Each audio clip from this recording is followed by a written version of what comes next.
Welcome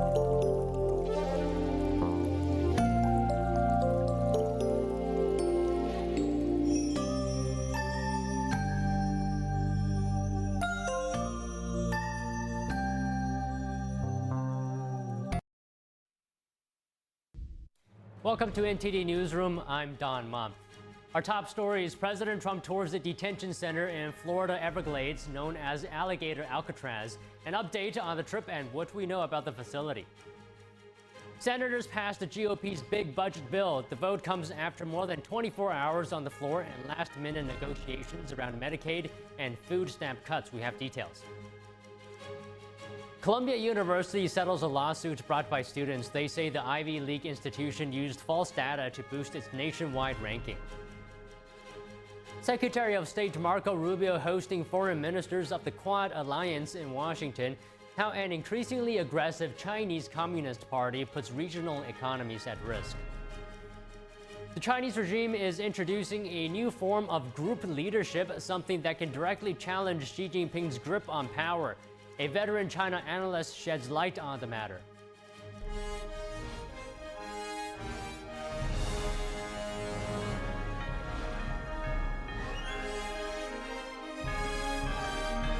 This is NTD Newsroom, live from our global headquarters in New York City. Good afternoon, and thanks for joining us. Senate Republicans have passed the big budget bill. The vote came after an overnight marathon of amendments and last-minute negotiations around Medicaid and food stamp cuts. NTD's Melina Weisskopf has the story. Republicans' big budget bill passed the Senate this afternoon on a vote of 51-50, with 3 Republican defectors leading the vice president to cast the tie-breaking vote. Here's the vice president and the majority leader celebrating the bill's passage. On this vote, the yeas are 50, the nays are 50. The Senate being evenly divided, the vice president votes in the affirmative. The bill as amended is passed. With this legislation, we're fulfilling the mandate we were entrusted with last November and setting our country and the American people up to be safer, stronger, and more prosperous. Democrats were united in opposition, saying the bill gives tax breaks to the wealthy on the backs of working Americans. When people start losing their Medicaid, when they start losing their jobs, the people of America will remember this vote. The bill would extend Trump's 2017 tax cuts, stopping taxes on tips and overtime for the working class, also providing $160 billion for border security and immigration enforcement, another $150 billion to boost the Pentagon's budget, and it raises the debt ceiling by $5 trillion, which led Republican Senator Rand Paul to oppose it. The other 2 opposers, Senator Susan Collins of Maine as well as Tom Tillis of North Carolina, were opposed to the bill's Medicaid cuts. Senator Tillis opposing it so much that he said he's not going to run for re-election in 2026. Senator Lisa Murkowski of Alaska secured carve-outs for her state and several other states to soften the blow of federal Medicaid and food stamp cuts. Now, its passage in the Senate is only half of the story. It now needs to head to the House, where there's already opposition. Leaders scheduled a vote for tomorrow, but there are a handful of Republicans who aren't happy with the Senate's work. And amid this opposition, President Trump anticipated that the July 4th deadline might be off the table. Here's Trump. I'd love to do July 4th, but I think it's very hard to do July 4th. It was 2 months ago. I would think maybe July 4th, but somewhere around there. House Speaker Mike Johnson stating immediately after the Senate's passage that House Republicans are ready to finish the job and will put the bill on President Trump's desk in time for Independence Day. So we'll have to see if House leaders keep their plans to hold this vote tomorrow or if they need more time to get members on board. Reporting from Washington, D.C., Melina Weisskopf, NTD News. President Trump applauds the tax bill's passage in the Senate as he tours a detention center in Florida known as Alligator Alcatraz.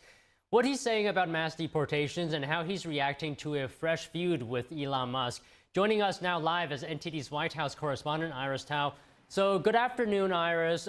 First of all, how did the president react to the latest progress on the Hill? Good afternoon to you as well, Dawn. So President Trump today was touring a new illegal immigrant detention center called Alligator Alcatraz in Florida. And he learned about the news while holding a roundtable there. He calls it music to his ears, as apparently this big, beautiful bill containing his legislative agenda, for example, like boosting border funding as well as extending his 2017 tax cuts, is now one step closer to getting passed in the House next and also getting onto his desk by the July 4th deadline. And the president also again pushed back on criticism on Medicaid cuts, saying that the bill would only root out waste and fraud in social programs like Medicaid instead of hurting hardworking Americans who actually need it. Watch. Oh, thank you. Wow. Thank you.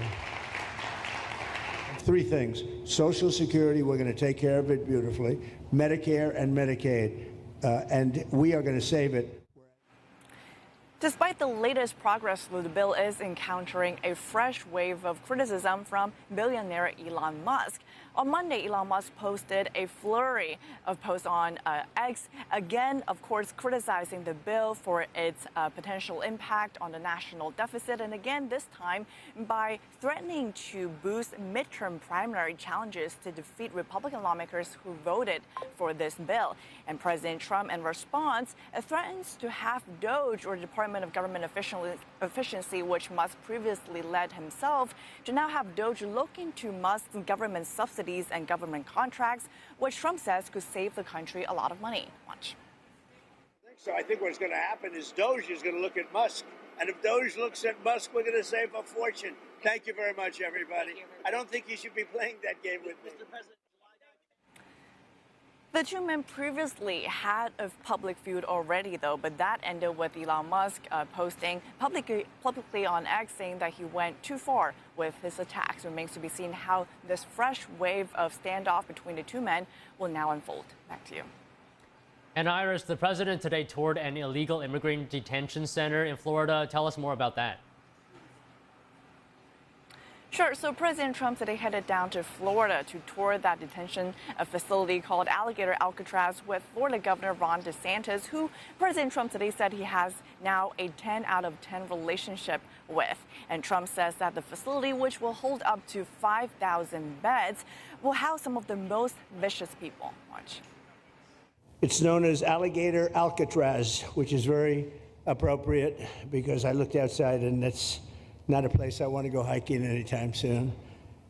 But very soon, this facility will house some of the most menacing migrants, some of the most vicious people on the planet.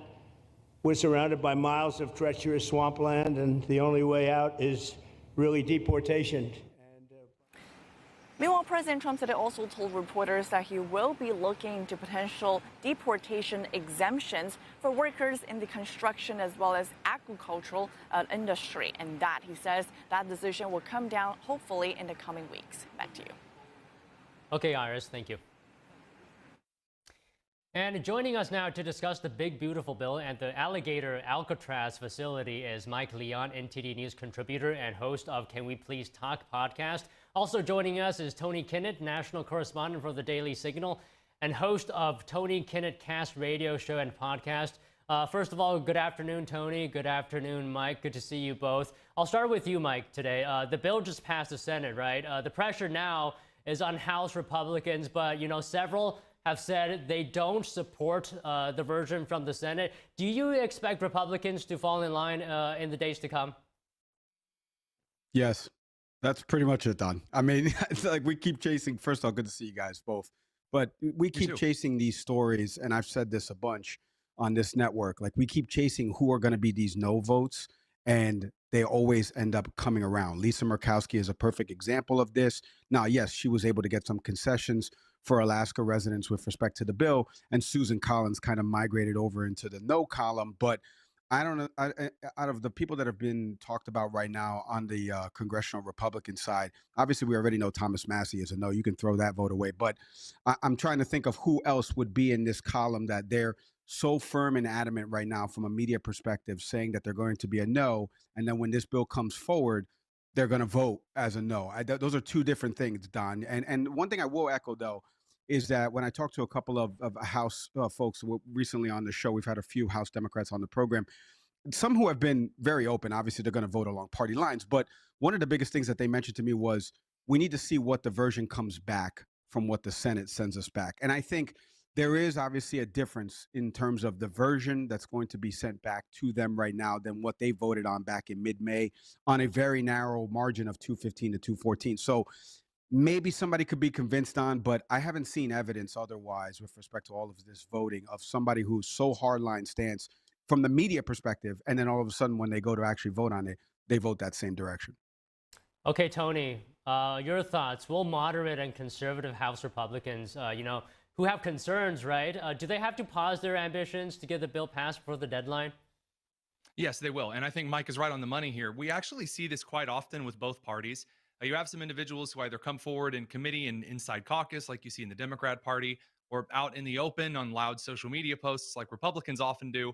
And they talk a really big game. But the unfortunate and perhaps the very fortunate part of how the House was built to function is that you're going to have Republicans from New York who have very different views than perhaps Republicans in my home state of Indiana might have. And that means you have to do a little bit of concessions. And that means that right now, given the state of the two parties in the Senate, I just spoke this morning with, for example, Representative from Texas 3rd, Keith Self, about some of the financial expenditures. He's not pleased with a lot of stuff in the bill, but he was able to get some concessions. A lot of Democrats were able to voice some concerns that pulled over a couple of Republican senators over on some things like providing funding for Planned Parenthood. That did not end up passing. But as far as Senator John Thune and now Representative and Speaker Mike Johnson, I think you're going to see this pass through. Whether or not it makes it by the 4th of July, I doubt it. I think there's going to be a little bit of arguing and a little bit of showboating that takes place first. But as is the Congress of the United States of America, and that's why Congress as a whole has such a low approval rating. It's a lot of political theater. Okay, just a couple more points here before we talk about the alligator Alcatraz. Mike, what do you think of Musk's recent comments expressing his dissatisfaction on the bill? And you heard Trump say earlier, don't play this game with me. Well, I mean, first off, the back and forth of that, I would prefer that both of these guys don't go back and forth with each other with respect to the media and the tweets. And obviously, I know some people will take what the president said as a threat to potentially deport Elon Musk. But look, at the end of the day, you got to look at what the core issue is for Elon Musk, right? And it's about potentially the environment and saving our planet and the industry that he works in, which helps with that with respect to electric vehicles. And the president addressed that in his True Social post, saying, like, you know where I stood on this from the entire period of time on this EV mandate. I believe in electric vehicles, but I don't believe everybody should own electric vehicles, I think was what the tweet said. So, or the post on True Social, wherever it was. So the back and forth obviously is not helpful. It is funny and ironic for me, someone as me who has been covering this, who called this happening once upon a time, because you could see it. The writing was on the wall, right? This is what happens when, Elon Musk is not an elected official. He was a special government employee, right? He came in with a purpose and an intent, and he had a certain expiration date. And when that expiration date leaves, now he's back as a private citizen, and the government continues to function. Whether or not they carry forth his principles of Doge and continue to do that, they're doing some of that.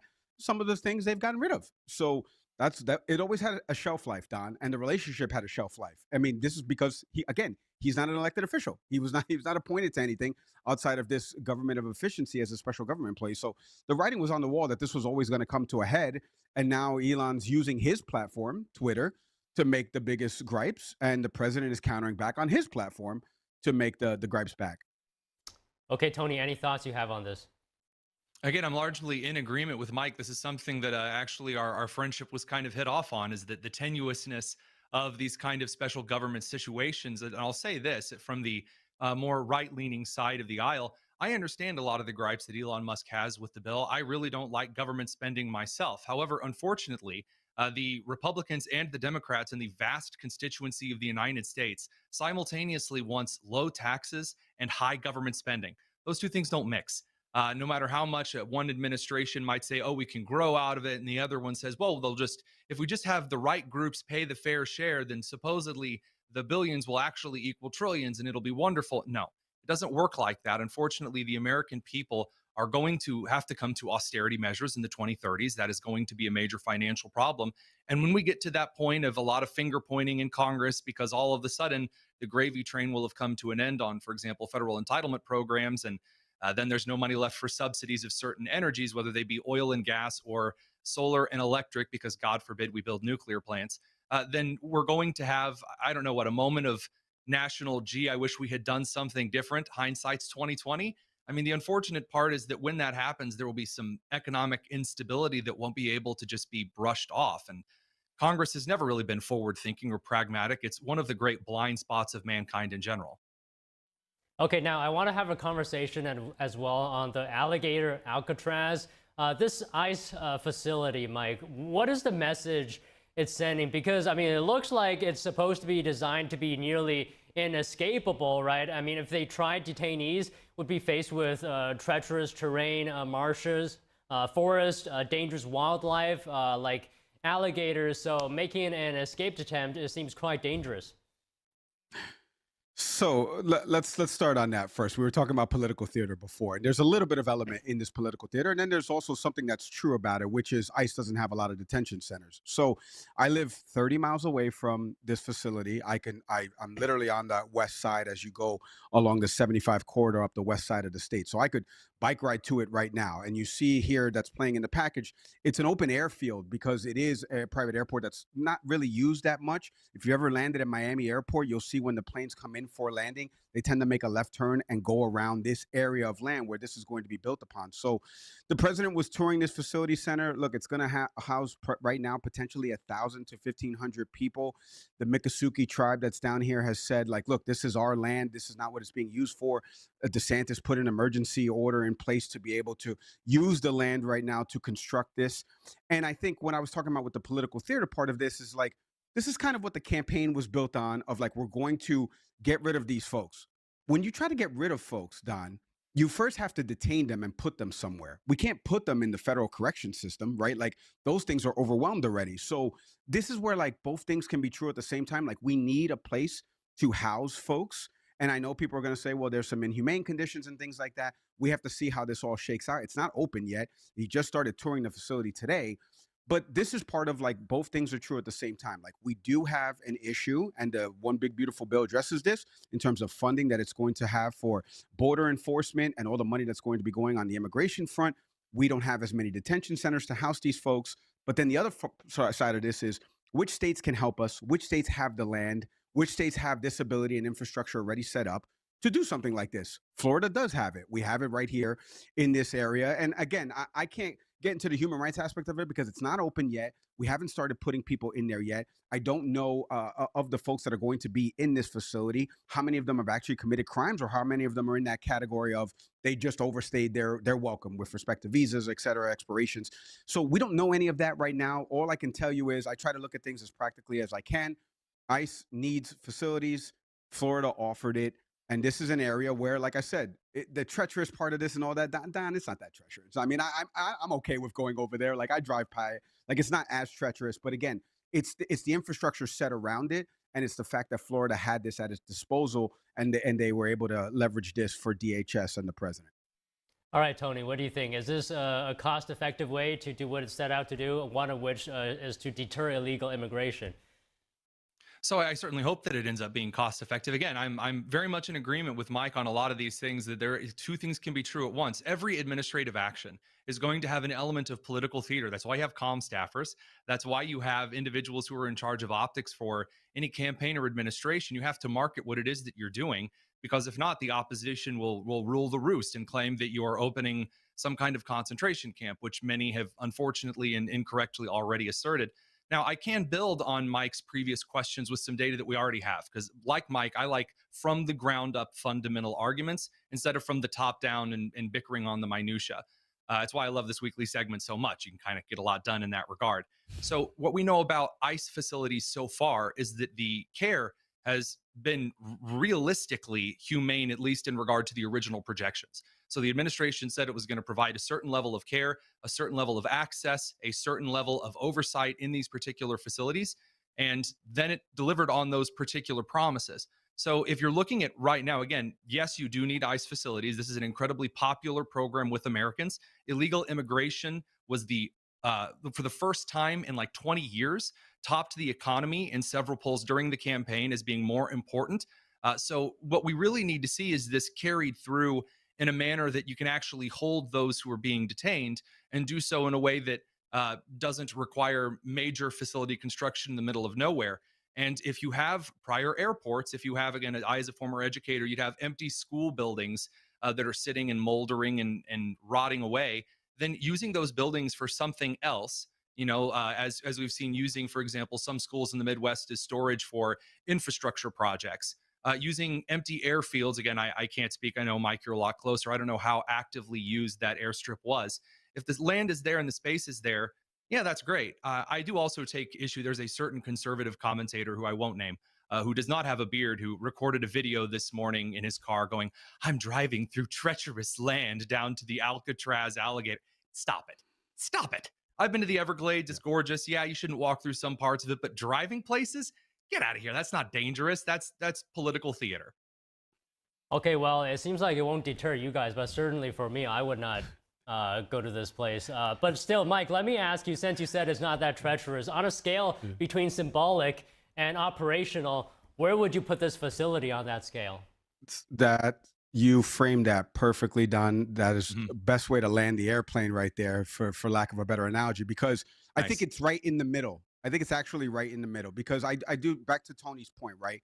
Like the operational aspect of this, repurposing assets that you already have to complete the task that the president and DHS want to do, which is they feel that there's an immigration problem. Now, again, the severity of the immigration problem, we could debate. I don't think is as high as they say it is. They think it's as high. The court has helped ruled in some of those regards.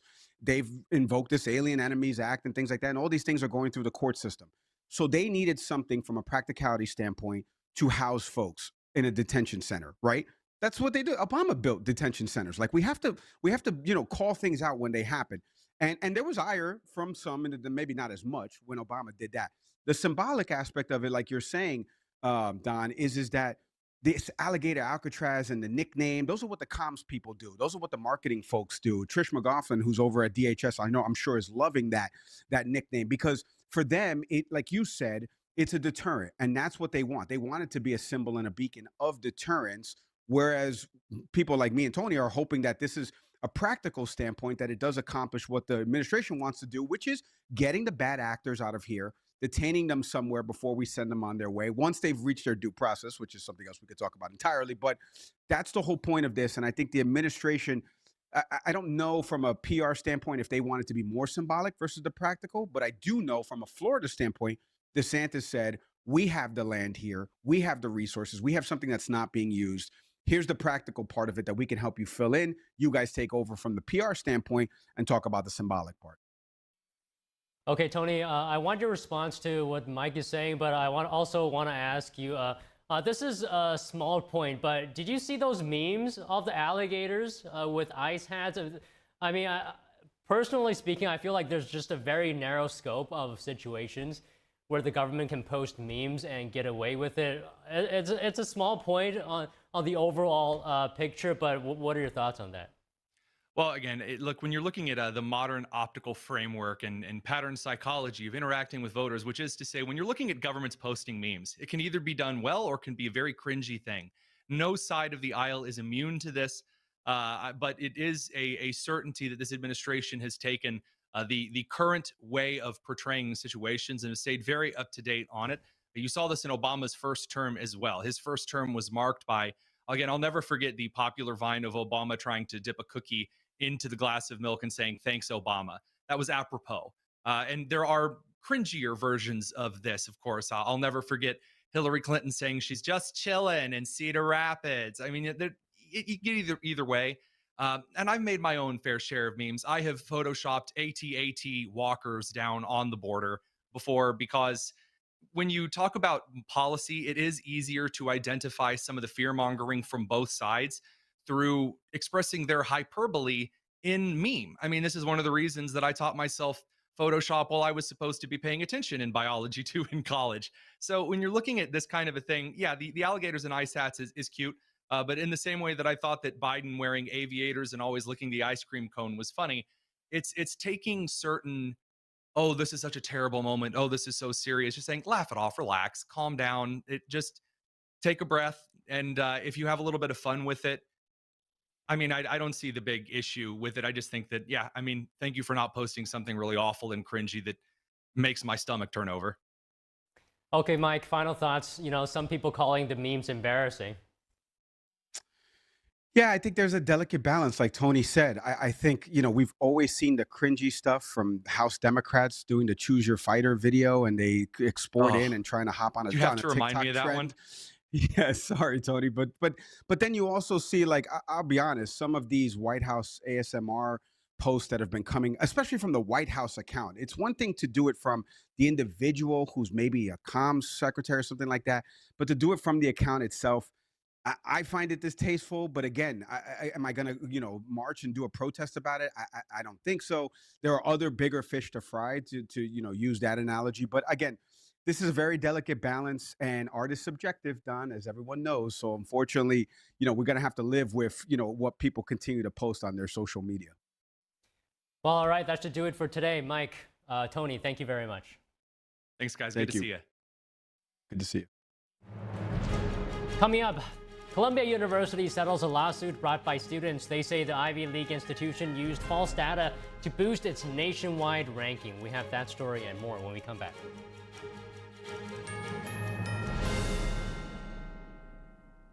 Divinely inspired traditional oil painting inspires compassion. Artwork created in truth and beauty illuminates a path to goodness. Rediscover traditional art, revive classical culture. We warmly invite oil painters from around the world to participate in the 7th NTD International Figure Painting Competition, a celebration of classical realism. Please visit oilpainting.ntdtv.com. I was a quarterback at Hardaway High School. College first-round draft pick during the football season, I would stop eating. But I didn't know I was depressed. We didn't have any education behind what mental health was. I started to learn it starts here first. If this is together, I'll be better as a father and as a husband. We have to redefine what being a strong man is and heal, love your mind. So at the age of 5, I was sexually molested. I had my first child at the age of 15 and became homeless at the age of 16. The scariest part about not having a place to live was having a child and not having a place to live and not knowing where our meal was going to come from and where we're going to sleep. To be homeless as a teen, I didn't ask for that. No young person should ever have to worry about having a safe place to sleep at night, or a warm meal to eat, or whether anyone cares about them. 1 in 10 young adults will experience a form of homelessness this year, and that's unacceptable. But the good news is there is an organization making a big difference, Covenant House. Call or go online now. For a gift of only $19 a month, just 63 cents a day, you can provide hot meals, safe shelter, medical care, and love to more than 2,000 young people who sleep at a Covenant House every night. For over 50 years, Covenant House has been helping youth in crisis. It was pretty tough. But Covenant House really helped me and really helped mold me into the woman I am today. Call or go online right now to safeplacetosleep.org with your gift of just $19 a month. With your monthly donation, you'll receive this soft, comforting blanket as a reminder of the warmth and safety your gift will provide a young person tonight. I have no words to express how Covenant House changed my life. They gave me the love that I needed. They just really genuinely just wanted to help me succeed, and I'm succeeding. Your $19 monthly gift is urgently needed to reach other young people who are facing unimaginable situations. Call or go online to safeplacetosleep.org. Your support makes the work of Covenant House possible. Thank you for caring. The July 9th deadline for striking a trade deal with Washington is fast approaching, and President Trump isn't happy with Japan. Here are the details on that. Writing on social media, the president singled out rice as a sticking point. He said Japan's refusal to import American-grown rice was a sign that countries had become spoiled with respect to the US.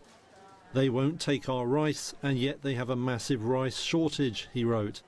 Last week, Trump said a number of countries would get letters notifying them of the higher tariff rates they would face after July 9th. On that day, duties are scheduled to revert from a temporary level of 10% to as much as 50%. Speaking Monday, White House press spokesperson Caroline Leavitt said Trump would act unilaterally where there was no deal. He is going to set the rates for many of these countries if they don't come to the table to negotiate in good faith. And he is meeting with his trade team this week to do that. In June, Treasury Secretary Scott Bessent had floated the idea of extending the deadline for countries that were holding talks. Now he says he expects a flurry of deals before the deadline, with Trump alone to decide on any extensions. Autos are another flashpoint, with Trump accusing Japan of unfair trade in the sector. For its part, Tokyo's chief trade negotiator has warned of serious damage to Japan's economy if a 25% tariff on imported cars remains in place. A presidential push for critical mineral and energy independence. President Trump has signed a new memorandum the White House says will streamline funding, cut government red tape, and reduce waste. The order directs agencies to share funding data with the National Energy Dominance Council. Interior Secretary Doug Burgum heads 3 agencies, which was created earlier this year. According to a White House fact sheet, it also fast-tracks development of a streamlined application for federal grants across multiple energy programs. The move is part of a broader push to reduce U.S. dependence on China for rare earths and critical minerals. According to a 2024 report, the U.S. is currently 100% import reliant for a dozen critical minerals. The Supreme Court will consider arguments on whether to end limits on party spending for congressional and presidential campaigns. At issue is whether federal limits on coordinated campaign spending violate the First Amendment. The Federal Election Campaign Act of 1971 regulates fundraising and spending in U.S. elections. The legislation limits the amount of money that people, groups, and political parties can contribute or spend on a candidate. This isn't the first campaign finance case to reach the High Court. In 2020, the court's landmark decision in Citizens United v. Federal Election Commission struck down federal limits on independent expenditures. The 5-4 majority decision found such limits suppressed political speech, a violation under the First Amendment. The case will be argued in the fall. Columbia University has agreed to pay $9 million to settle a class action lawsuit. Students who brought the suit claim the Ivy League institution submitted false data to boost its U.S. News and World Report college ranking. Students said Columbia artificially inflated its ranking to reach the number 2 spot in 2022. Plaintiffs said the misrepresentations led them to enroll and allowed Columbia to overcharge them on tuition.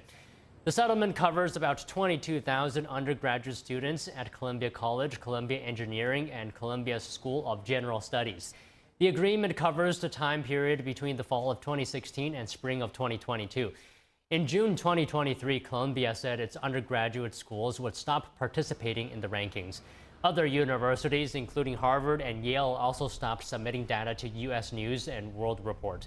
Columbia denied wrongdoing in agreeing to settle. An update on the tragic murder of 2 firefighters in Idaho. Authorities have now identified the alleged shooter as 20-year-old Wes Rowley, a drifter who had been living out of his vehicle in the area. NTD's Daniel Monahan has the latest details in the ongoing investigation. Firefighters and first responders lined the roads Monday as a procession was made for the fallen firefighters who were ambushed on Sunday. Authorities say the shooting began after firefighters responded to a blaze that Rowley allegedly set using flint. The fire quickly escalated into a deadly shootout when the first responders asked Rowley to move his vehicle. The firefight unfolded over several hours as the firefighters took cover behind their trucks. Despite their efforts, 2 firefighters were killed, and a third was wounded in what officials described as a barrage of gunfire. Authorities have identified the 2 fallen firefighters who were killed in the line of duty. Battalion Chief John Morrison can be seen here in a white uniform, and Battalion Chief Frank Harwood shown wearing a blue hat. Kootenai County Fire and Rescue Chief Chris Way says the firefighters Harwood led are devastated because they lost their North Star. I was fortunate enough to be the chief that got to promote Frank to battalion chief, and I'm so proud of him. Fire Department Engineer Dave Tisdall was injured in the ambush. Tisdall was in critical condition and has since gone through 2 successful surgeries. Officials say suspect Wes Rowley later died by suicide in the mountains, with his firearm found next to him. Rowley was a California native who had family in the region. He was known to have expressed interest in becoming a firefighter himself, but fire officials said they were unaware of any actual applications or inquiries he ever made along those lines. A motive for the attack remains unclear. The incident sent shockwaves through Coeur d'Alene, a city of 55,000 near the Washington border. Well, I just feel for the families. Maybe a police officer, but you don't expect, your husband who's a firefighter to get shot at like this. We don't think about firefighters being shot. It's just not something that crosses your mind until it does. I guess there's sick people all over the country, no matter where you live, I guess, and even in nice places, Coeur d'Alene, we can have issues like this happen. It's a difficult and dangerous job, but the danger is encountered every day is not something they would ever thought they would have to face. Face it, they did, with courage and honor. I'm proud of them. Idaho Governor Brad Little ordered U.S. and Idaho state flags to be lowered to half staff until after the victims' memorial services. Daniel Monahan, NTD News. Federal officials are working on revamping a program that provides compensation for people who suffer injuries from vaccines. Health Secretary Robert F. Kennedy Jr. spoke with podcast host Tucker Carlson yesterday on the department's plans. Listen. The National Vaccine Injury Compensation Program was established as part of the National Childhood Vaccine Injury Act of 1986. The same legislation also granted vaccine manufacturers immunity from lawsuits. Under the program, injury claims are brought before judges. They ultimately decide whether to grant payouts after hearing from petitioners and the government. Claims of injury from COVID-19 vaccines are currently filed with a separate Countermeasures Injury Compensation Program. The Department of Health administers that program without judges by receiving petitions, analyzing them, and making determinations. Only 39 COVID-19 vaccine claims have been compensated as of June 1st, but all but 4 received under $9,000 in compensation. Turning now to concerns over an imported food ingredient. A federal agency says vanillin imports from China are hurting U.S. industry. It says cheap Chinese vanillin is sold in the U.S. at less than fair value. Vanillin is either derived from vanilla beans or is created chemically. A statement from the U.S. International Trade Commission says Chinese vanillin is sold in the United States at less than fair value and is subsidized by the Chinese state. Census Bureau data says that in 2023, the United States imported more than 2,500 tons of vanillin from China, worth almost $40 million. The discovery is likely to lead to duty charges on Chinese vanillin imports, making them less cheap, which can help restore the U.S. industry. The U.S. decision follows a similar European Union move last month on Chinese vanillin. Coming up, Secretary of State Marco Rubio hosting foreign ministers of the Quad Alliance in Washington. How an increasingly aggressive Chinese Communist Party puts regional economies at risk. That and more after the break.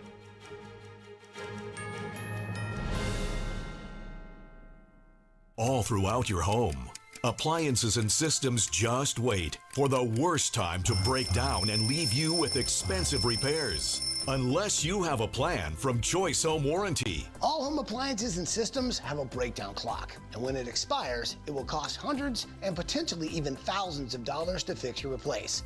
That's why every homeowner should have a plan with Choice Home Warranty, like I do.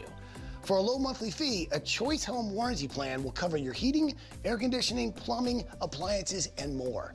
Don't let an unexpected repair wreck your budget. With Choice Home Warranty, that covered repair is fixed or replaced for you.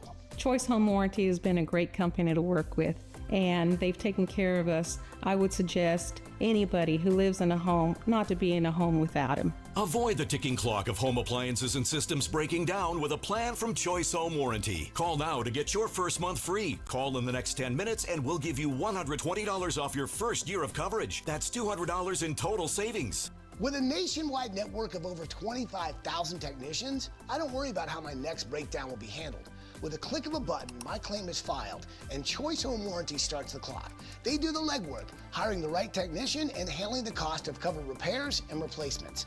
And check this out. For a limited time, you can get 1 month of coverage free. Did you hear me? Free. You can't beat that deal with a sledgehammer. But hurry, this offer is ticking away. Once the clock hits 0, poof, it's gone.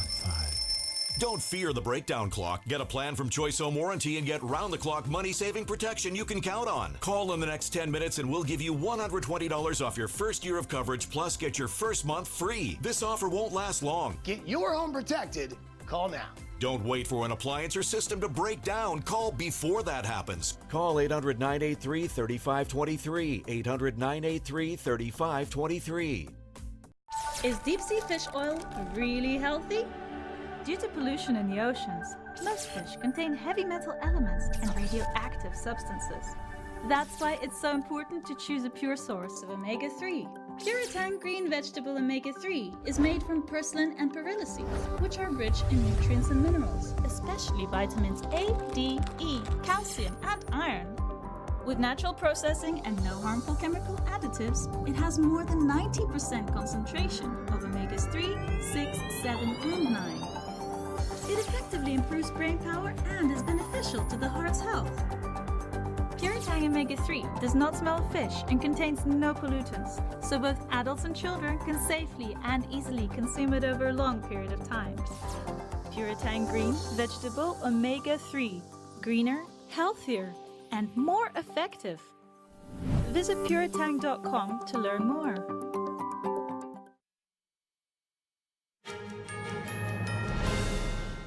Secretary of State Marco Rubio is meeting with his counterparts from India, Japan, and Australia, known as the Quad Alliance. And the goal is to keep peace in the Indian and Pacific Oceans in the face of a growing threat from the Chinese Communist Party. For more, NTD's Washington correspondent Jack Bradley joins us. Jack, good afternoon. What should we be watching for here?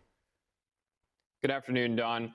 Well, the message here is the same as it was in the Biden administration, and that's to keep a free and open Asia-Pacific region. Free and open meaning not influenced by the Chinese Communist Party, which seeks to block regional allies from the U.S. allies from carrying out resupply missions or just operating freely there, as we know that the Chinese Communist Party has been ramming Philippine Coast Guard vessels and carrying out military drills threatening allies in the region. Rubio said at a news conference today that the leaders, prior to going into closed-door talks, that the relationship with these countries has been gaining momentum in recent months and that their alliance, strengthened, could benefit other countries in the region in the face of the growing military threat from China, like Taiwan and the Philippines. Here's Secretary Rubio earlier today. There are many countries that are going to benefit from this partnership, even though they're not members of it. And it's not simply a security matter. It's largely, in many cases, about economic development. In fact, later today, we'll be hosting here in this building a number of companies. I think over 30 or 40 companies was the last count, representing all four of our countries, companies that are doing businesses in these countries or who are domiciled in these countries and who are going to be visiting here to talk about things we can work together on. So a huge focus here on economic encouragement in these countries, a very different message from what we heard in the Biden administration, which is securing a safe region.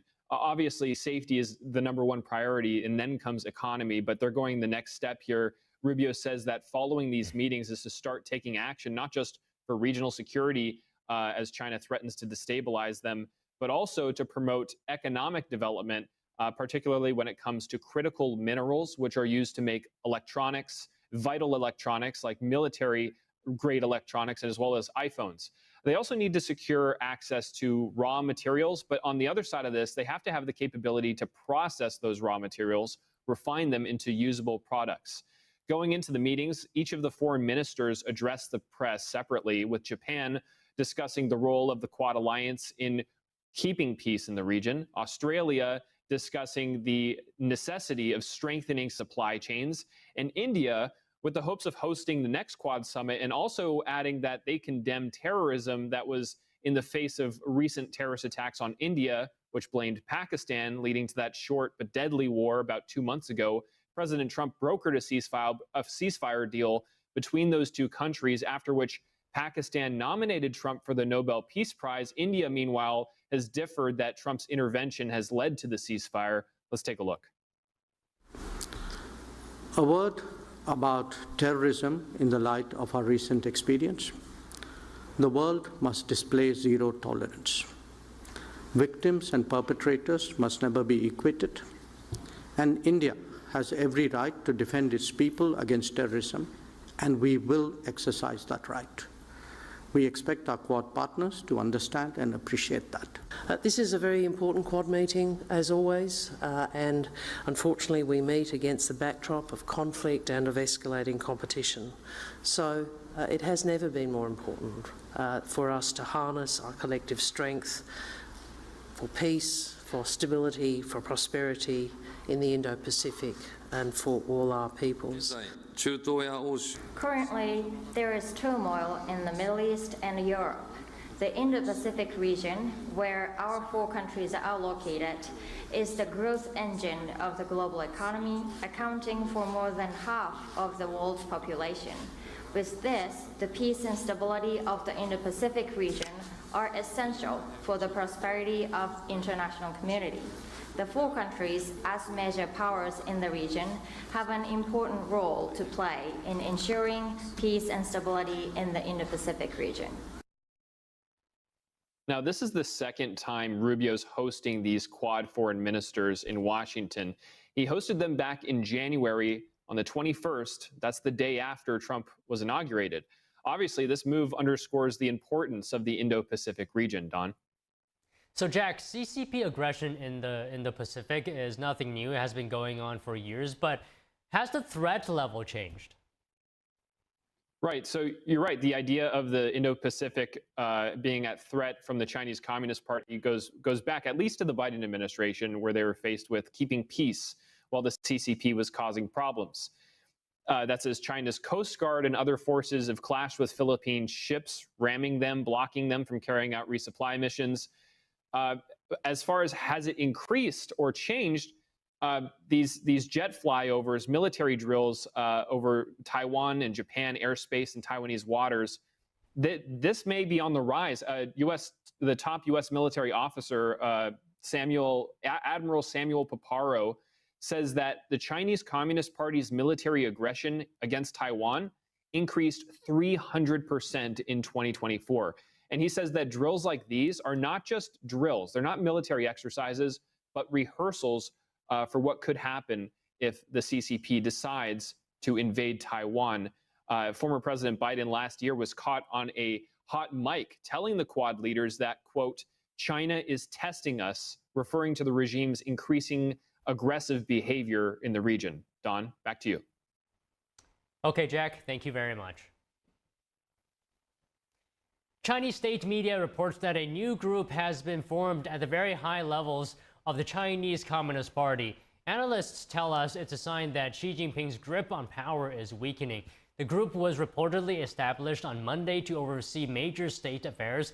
It was formed after a meeting of China's Politburo Standing Committee, and that's the regime's top leadership body. Here's veteran China affairs analyst Tang Jingyuan. Although Xi Jinping still holds the titles of General Secretary of the CCP, Chinese regime leader, and head of the China's Central Military Commission, the actual power and decision-making dynamics have already shifted. That power has now been transferred to a newly formed body known as the Agency of Decision-Making, Deliberation, and Coordination. This agency can be seen as a supergroup with immense power, one that oversees everything from policymaking to implementation. It can intervene at every stage and holds the final say on major decisions, and now it's also a legitimate governing group. According to Chinese state media, this new group has 3 major roles: decision-making, deliberation, and coordination. In other words, all major Chinese affairs will go through the group. This can be seen as a major restructuring and transfer of Xi Jinping's power. It looks like the regime has officially declared a complete end to the era in which Xi held absolute authority.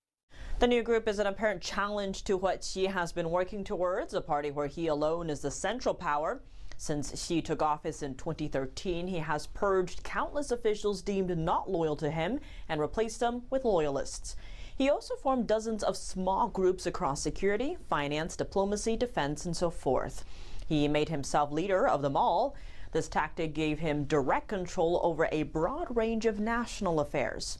It was his strategy for asserting power. In 2018, under Xi's control, China's legislative body revised the Chinese constitution.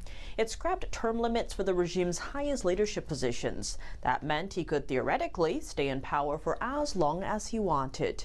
But last year, signs that Xi's grip on power is weakening started to show. For example, some of Xi's top military aides mysteriously disappeared. Some were removed from their posts.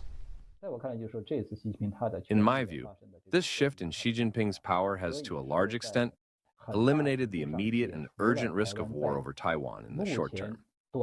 However, in the long run, as long as the Chinese Communist regime still exists, the danger of a Taiwan Strait War and the threat of Taiwan being annexed will always remain. Then who is leading the internal opposition against Xi? Tang and many China analysts point to several veteran regime leaders, including former regime head Hu Jintao, former Chinese Premier Wen Jiabao, and the Chinese military second-in-command Zhang Youxia. NTD was among the first media outlets to report on signs that Xi's power is declining.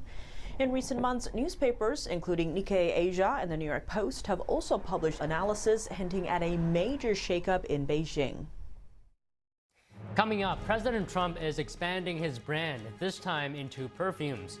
His latest launch, a fragrance line featuring names like Victory, 4547, and Fight, Fight, Fight. That story and more after the break.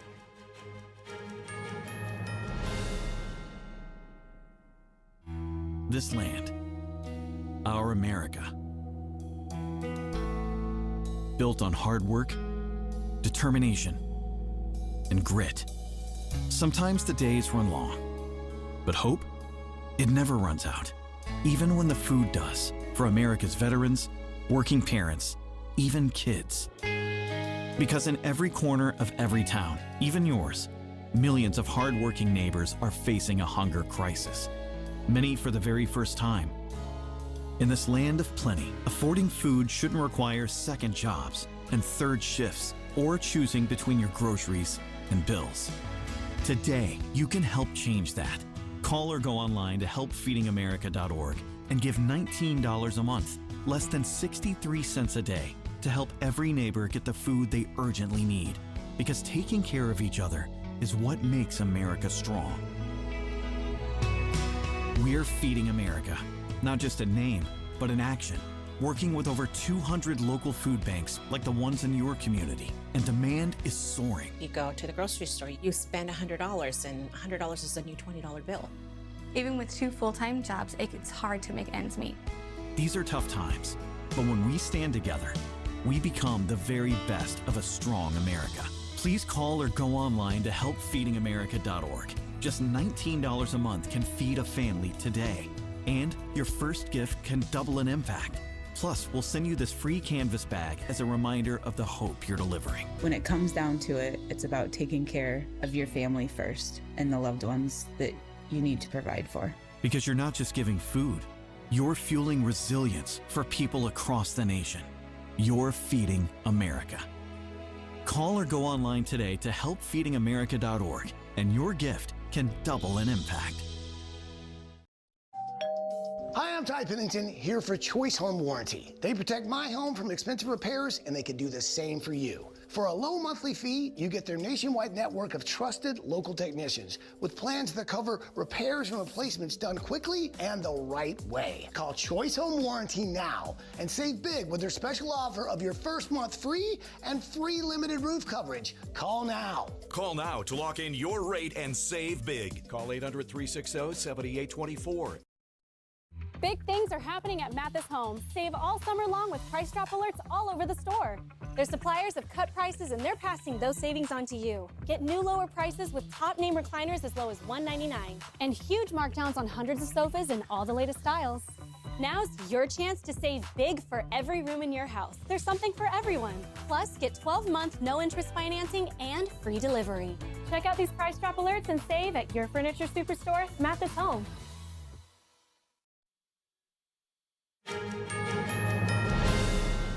Britain launches a new foreign influence registration scheme aimed at protecting national security, but China has been excluded from the top-tier requirements. This comes despite years of reports of Chinese spy operations in the UK. NTD's international correspondent Malcolm Hudson has more on the story.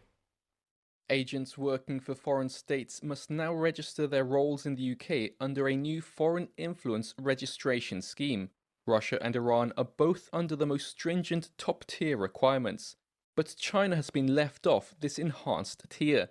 The scheme requires anyone carrying out political influence activities on behalf of a foreign power to register with the British government or face prosecution.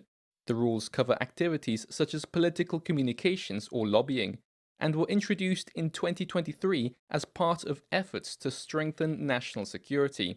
Agents working for states under the enhanced tier are required to declare any activity, not just political work. British Security Minister Dan Jarvis said this is about creating accountability and visibility so that covert influence operations have nowhere to hide. Following the announcement in April that Russia would be included in the enhanced tier, Conservative Shadow Home Secretary Chris Phil said it was astonishing that China had not received similar treatment. He accused the government of prioritizing economic links over national security. Beijing has been repeatedly accused of seeking to covertly influence British politics and academia. In 2023, the Intelligence and Security Committee said China has successfully penetrated every sector of the UK's economy. It also said China is engaged in aggressive interference in academia to ensure criticism of China is suppressed. Later that year, the UK's Domestic Security Service, MI5, said Chinese spies had covertly approached more than 20,000 people in the UK. It came amid worries that cutting-edge research was being stolen from businesses by China. Member of Parliament Ian Duncan Smith asked on X why the government decided China doesn't pose a significant threat. He highlighted numerous issues, such as China's daily cyber attacks on the UK, the threat to invade Taiwan, China's support of Russia's invasion of Ukraine and for Iran, and the genocide of the Uyghurs, and said that given all this, China should be treated as a threat to the UK. Luke de Pulford, co-founder and executive director of the Interparliamentary Alliance on China, said that without the more stringent requirements on China, British police and security services will have fewer tools to address Chinese influence activities. Malcolm Hudson, NTD News. President Trump is now selling a line of perfumes and colognes under the Trump brand. One is called Victory 45 to 47, while another is called Fight, Fight, Fight. Both are available for men and women. The president promoted one of them on Truth Social today. He wrote, "Trump fragrances are here. They're called Victory 45 to 47 because they're all about winning, strength, and success. Victory 45 to 47 retails at around $250. The Fight, Fight, Fight version costs $199. The fragrances are the latest addition to products sold by President Trump. Others are golf clubs, merchandise, and more." Up next, the California Attorney General is suing the Trump administration, challenging the sharing of personal health data with ICE. Stay with us.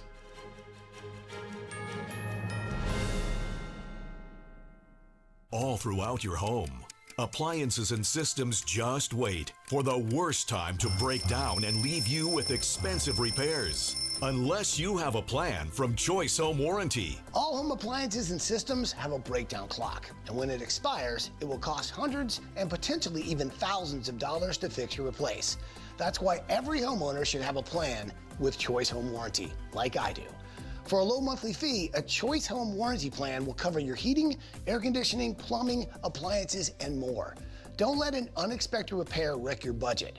With Choice Home Warranty, that covered repair is fixed or replaced for you. Choice Home Warranty has been a great company to work with, and they've taken care of us. I would suggest anybody who lives in a home not to be in a home without them. Avoid the ticking clock of home appliances and systems breaking down with a plan from Choice Home Warranty. Call now to get your first month free. Call in the next 10 minutes and we'll give you $120 off your first year of coverage. That's $200 in total savings. With a nationwide network of over 25,000 technicians, I don't worry about how my next breakdown will be handled. With a click of a button, my claim is filed, and Choice Home Warranty starts the clock. They do the legwork, hiring the right technician and handling the cost of covered repairs and replacements. And check this out. For a limited time, you can get 1 month of coverage free. Did you hear me? Free. You can't beat that deal with a sledgehammer. But hurry, this offer is ticking away. Once the clock hits 0, poof, it's gone. Don't fear the breakdown clock. Get a plan from Choice Home Warranty and get round-the-clock money-saving protection you can count on. Call in the next 10 minutes and we'll give you $120 off your first year of coverage, plus get your first month free. This offer won't last long. Get your